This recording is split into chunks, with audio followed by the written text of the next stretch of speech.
Hi, this is Justice with Tablet Pro.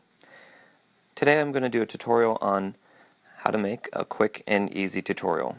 Now I have a Surface Pro 2 and I have a iPhone 6 that's sitting on my chest and is recording the audio.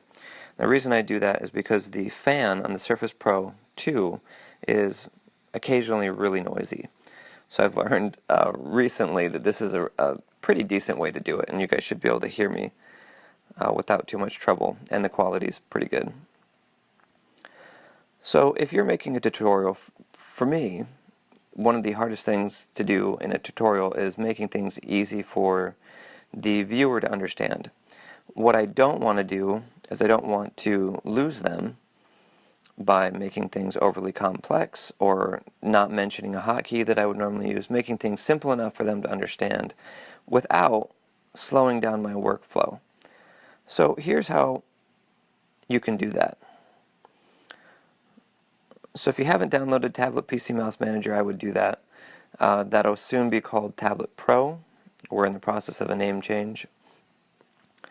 So here you would go in and you would create a artist pad or full screen buttons. I'll show you with an artist pad. I've been using the medium-sized artist pad docked to the side. And I'll explain a little bit of that more later. Alright, we're going to move here. Now I have my hotkeys right on the side of the screen, which you guys should be able to see, obviously right over here. And right here is where we edit those. So if I have my hotkeys directly on the screen, currently I'm sitting on the couch at my house with my tablet PC on my mouse recording this tutorial. Now that means I could be sitting in a car and using my hotkeys without a keyboard and mouse and being able to get everything done in a tutorial at the speed that I want to do it without sacrificing quality and letting my viewers follow along. Now this right here, they can use their keyboard and mouse to press any of these buttons. This one I took the name off in the last tutorial take that I did, and these ones I have names for all of these already programmed in. Now what you can do to make this a whole lot easier is you can either have these turned off and have your users or your viewers watching and then simulating the same type of movement or same type of key presses as you're doing on their keyboard instead of on the Tablet Pro artist dock or artist pad. Or you can make this INI file, this preset layout file that you created for your style of work, for the way that you do things, available to your users when they sign up for an email or sign up for an email subscription.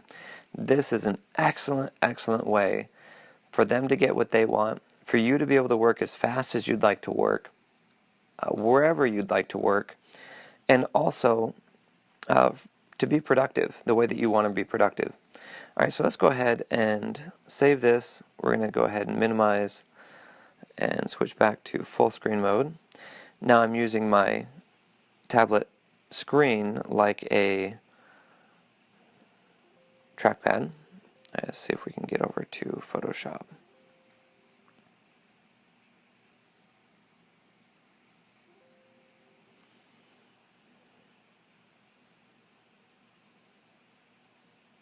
Alright, let's close that window and try again. We are not going to save.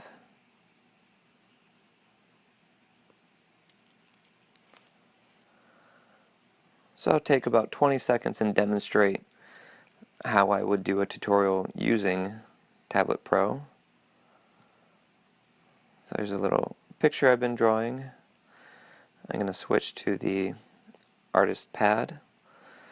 And now let's zoom in. So you can see over here I press Z. Oh, let me select the canvas first, I guess. Press Z, press space. And you can see that I'm pressing space at the same time that I'm doing that. B to select the brush tool. And now if I click Alt, currently you have to double tap the pen in order to select some of these keys over here on the side. But I'm going to go ahead and pick this brown color. and I have B's already selected, so I can start drawing. I can change my brush with these hotkeys up here, and these are the actual hotkeys. And again, you can type in what those hotkeys are. I think this one is Shift, comma, and this one I think is the actual arrow key. So we're going to press E for the eraser, and your users, again, they can see this, and they can also download this palette that you guys have again, and you can put that behind a subscription list. So you can I use MailChimp, and when someone subscribes to my list, they immediately get sent an automated message with a download link to the preset files that I have saved in Google Drive. I'm more than happy to walk through how to do that and get subscribers using this method.